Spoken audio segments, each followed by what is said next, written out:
lasagne. Nejprve uděláme ragu. Na ragu budeme potřebovat 400 g mletého masa, já jsem použil kuřecí a hovězí, 600 g rajčatového pyré, 120 g cibule, 100 ml červeného vína, 60 g česneku, 300 g zeleniny, já jsem použil celer a mrkev, oregano, sůl, pepř a olivový olej. Přesuneme se na plotínku. Do hrnce nalijeme olej. Do rozpáleného oleje nasypeme zeleninu, česnek, cibuli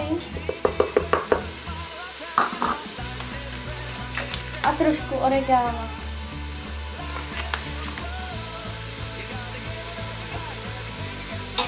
A vše orestujeme.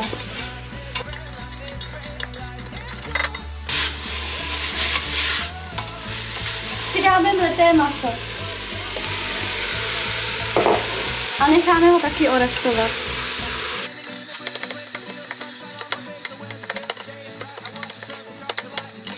Až bude maso orestované, přilijeme víno a necháme ho odpařit.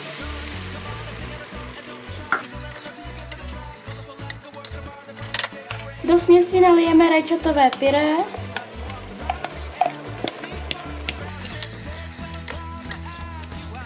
stáhneme oheň a vaříme přibližně 20 minut.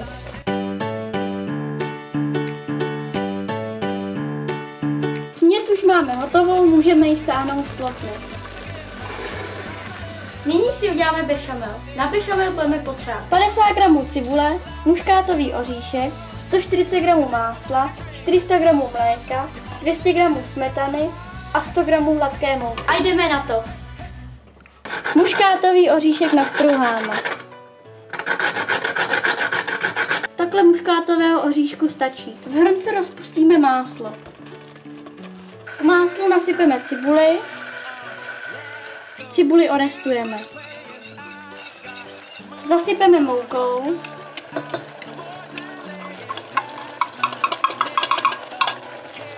A orestujeme.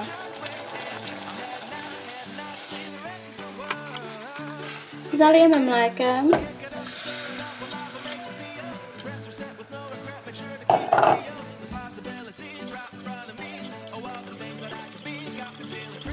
Zmírníme oheň a povaříme do zhoustnutí.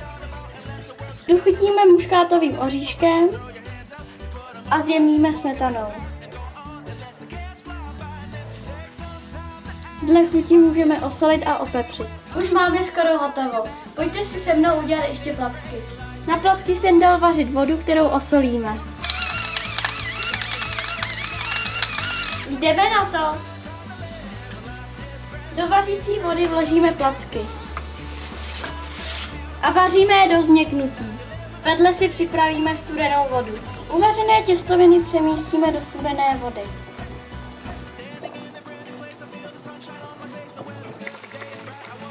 Rozehřejeme si troubu na 180 stupňů. Jdeme skládat lasagne. Nejprve rozetřeme na dno bešamel.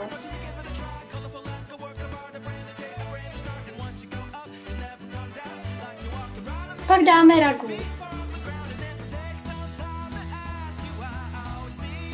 Zasypeme parmazánem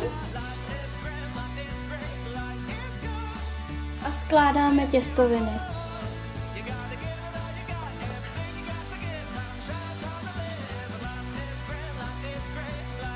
Takto postupujeme, dokud nám nedojdou ingredience, asi 4 vrstvy.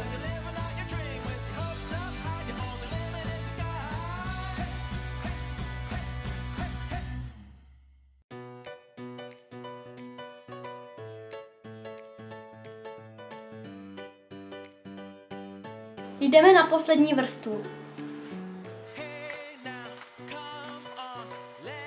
Poslední vrstva je jenom pouze bešamel a parmazán.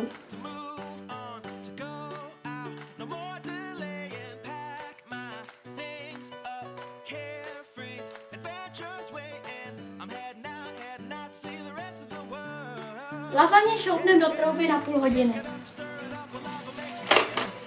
Po 30 minutách v troubě. Dobrou chuť!